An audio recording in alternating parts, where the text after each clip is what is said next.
10 pediatric vaccination centres will close at the end of the month, leaving just 2 open. Ready for a big night out? We talked to the president of the Singapore Nightlife Business Association. Singaporean Max Tseng and his team are winners of University Challenge, a British quiz show.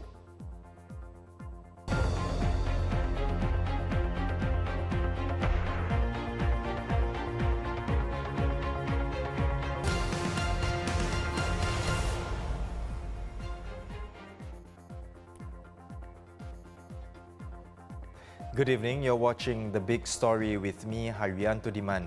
Subscribe to the Straits Times channel so you will not miss a single episode. 10 pediatric vaccination centres will be closing at the end of this month, with most children in Singapore having completed their primary regimen.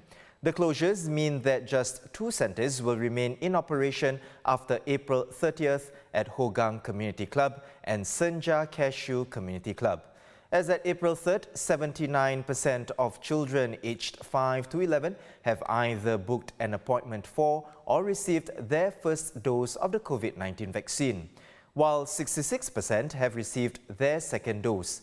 The Health Ministry says it will progressively onboard selected public health preparedness clinics and polyclinics to provide pediatric vaccine doses to children who have yet to receive their jabs.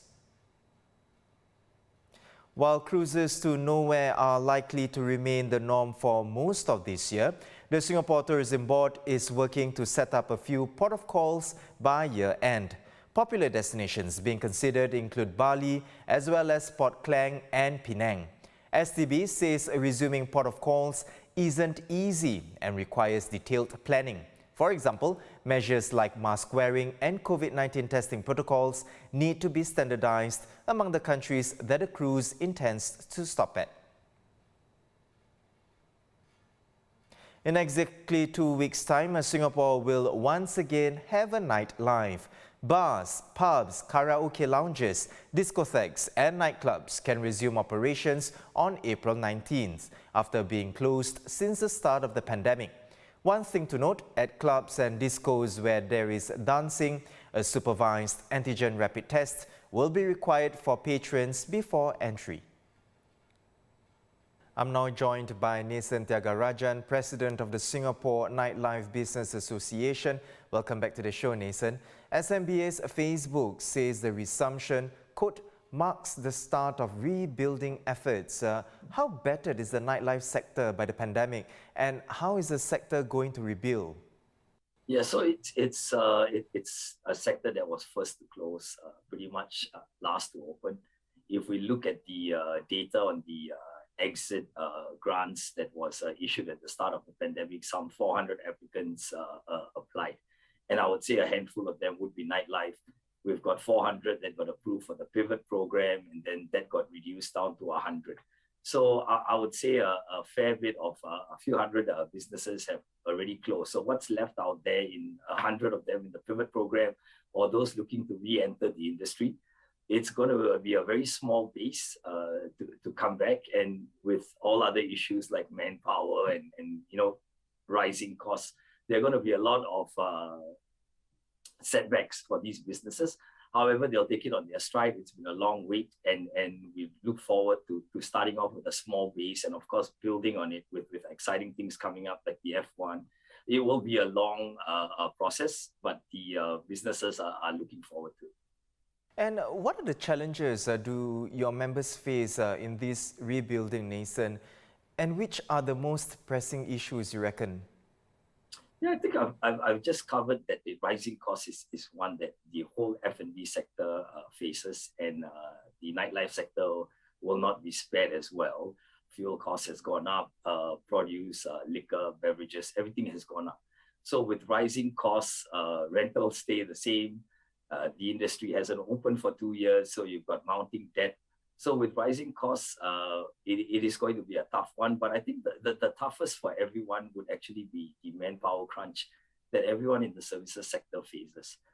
So this will be a tough one for everyone to come around and to push on, and especially trying to increase the prices to consumers would be difficult. I think some parts of the nightlife, there are certain SMMs that would cost money as well. So everyone's mindful about charging more. And at the same time, we've got rising costs and shortage of manpower. So that would be a huge struggle for the industry. Nasen, what you just mentioned, of course, those are on the part of the operators and the businesses. Now, on the flip side, on the part of the customers, I would imagine, another key factor would be to rebuild in terms of customers coming back. There are still prevailing SMMs to adhere to, like masks on indoors and capacity limits. And then, of course, there is the additional requirement of a supervised ART for nightclub patrons. Do you think these measures will deter people from returning? I think at the start, everyone's skeptical. So I doubt there will be a huge wave and queues. I could be wrong. Everyone is waiting to see and watch. Now, mask on indoors and other SMMs, I think they're quite standard. Consumers are used to it with how F&Bs have operated. Now, if I zoom in particularly to nightclubs or discos, where ART tests are required so long as you operate a dance floor. Now, we are working with MTI to find out further details, how these dance floors can be operated. Would masks be on or off when dancing takes place?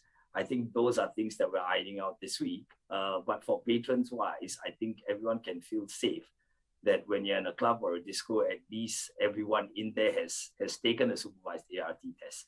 Now, it might seem like a hindrance. However, there are virtual tests that you can do as little as $12. I'm sure operators would find ways to promote this or to compensate their customers for spending this money. And there are some partygoers out there that have missed the nightlife and they might come back. But it will be a step-by-step process, and we hope that the businesses and consumers will get to a certain stage where everyone's comfortable. Nasen, thank you for your insights, and of course, always a pleasure to have you on the show. Nasen Thiagarajan, President of the Singapore Nightlife Business Association.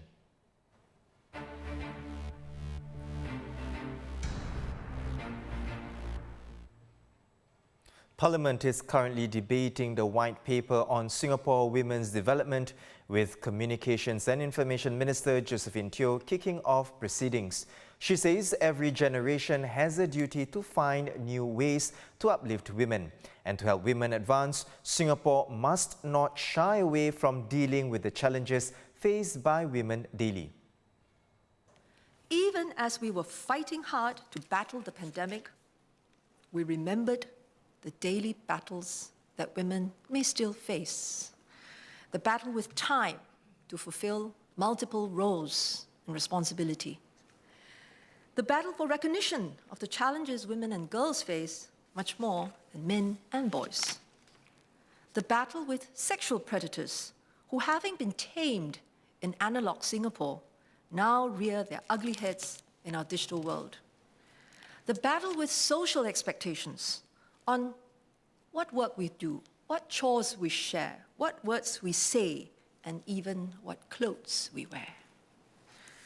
The battle within ourselves as to how much of us to give and how much to save for self-care.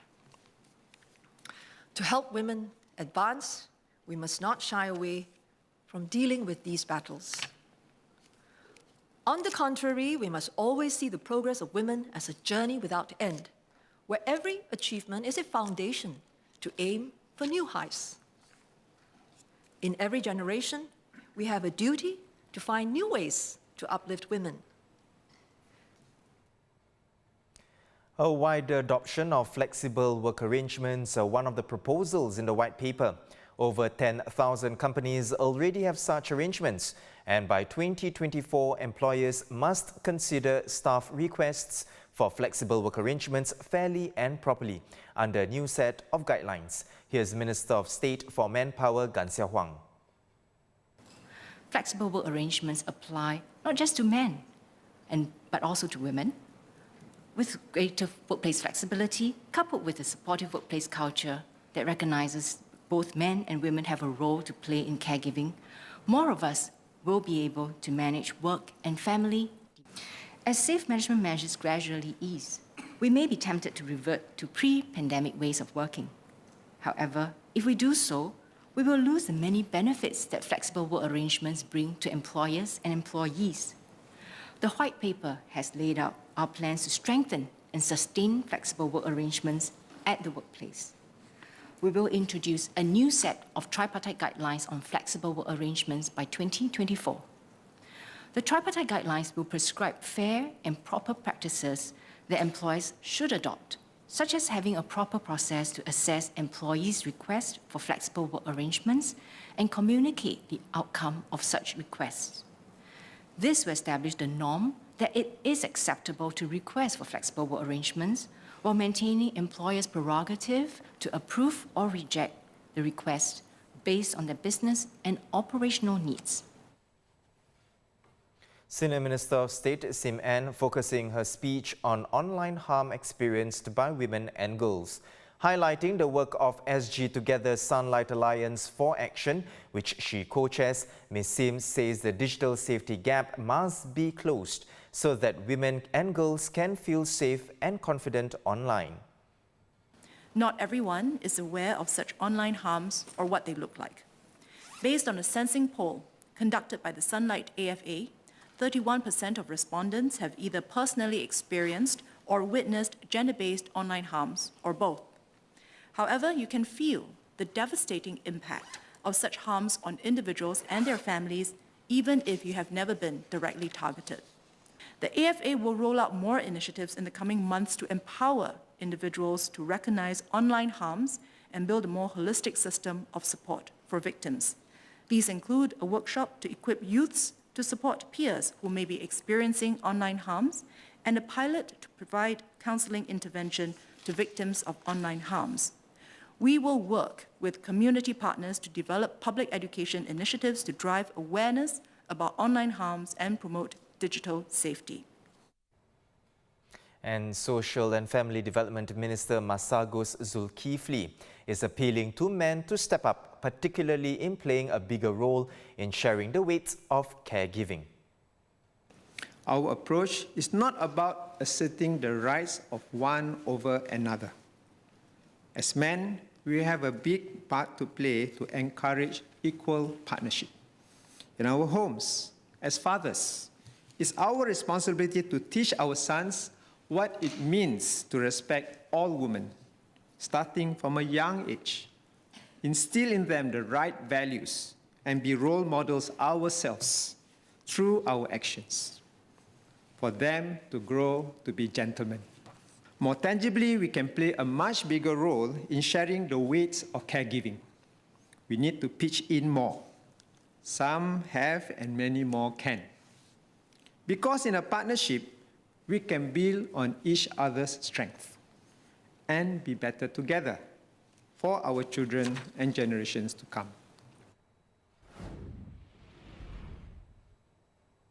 A quick look at other headlines. Takings at the till dropped in February by 3.4% year-on-year, reversing the increases seen in the months before. This was due to the timing of Chinese New Year, which meant that consumers did their pre-festive season shopping in January instead. Italian confectionery group Ferrero confirms that Singapore is not involved in the voluntary recall of the Kinder Surprise eggs. A spokesman in Singapore tells the Straits Times the recall involves selected Kinder products manufactured in Belgium. The company had to recall some batches of the chocolate eggs in Britain over fears of salmonella contamination. President Halimah Yacob has congratulated Singaporean Max Tseng for helping his Imperial College London team win the British University Challenge Quiz Show.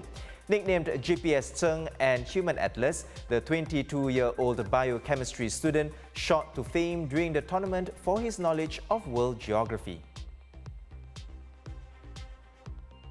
The second season of Squid Game will hopefully be out by the end of next year at the earliest. Its South Korean creator says he has written only 3 pages of the script.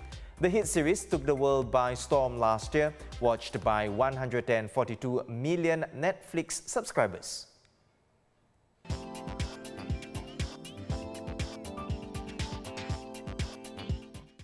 Now, can you tell if an investment opportunity is real or might be a scam? That's what 4 students at the Nanyang Technological University sought to find out, and the results are astonishing. Well, joining me now is Invest editor Tan Wee Boon, who has more on this. Wee Boon, tell us more about the survey and what it found. Hi, Yan. The interesting finding came from a survey by 4 final year communications studies students at NTU. They polled around 300 frequent investors aged between 21 and 39. The majority of those who took part have at least a university degree or higher. So what did they find out? Around 90% of those polled said that they know how to spot a scam because scammers often make promises of huge profits. Indeed, most of them said that they know this and said that they will never fall for it and become victims themselves. But then, when they were shown a series of examples, 80% of the same folks actually ended up picking some fake deals as genuine. For instance, one online advert promotes a totally unknown company that apparently has award-winning products and trading platforms. This company claimed that it can pay out guaranteed profits of 5% every week. That's 20% a month. But guess what? More than half of those who initially said they will never fall for any scam ended up picking this scam as genuine. Oh dear. Now, Wee Boon, what the survey seems to show is that many people fall for scams regardless of age or education. And that's worrying, isn't it? Well, the good news is that the NTU survey has helped us to identify possible danger areas that all of us should take note. For instance, don't believe everything that you see without doing your own checks. Some businesses like to drop names that they are regulated by authorities such as the Monetary Authority of Singapore, or MAS. But being regulated does not mean your investment will definitely make money. You still got to do your own checks and see whether you can take the risks that come with all investments. Just know that scammers can also lie that they are licensed too. One scam business cited by the survey merely stated that it was regulated by industry regulators. They didn't name anybody, but 80 people believed that the deal was actually real. Frankly, even if you don't really know much about investing, common sense will tell you that if it is so safe and easy to make money, there's really no need for everyone to work. All of us can just become investors and we live happily ever after. But always ask this question. If those who promote such deals are so confident in making huge profits, why do they need to waste time and money to advertise and reach out to you? The reality is they cannot become rich by themselves because your money is their profits. Wee Boon, all these great tips and advice from you, Invest editor Tan Wee Boon. Wee Boon has written more on how the NTU team is raising awareness among young people on how to identify scams. Check out his stories at str.sg/invest.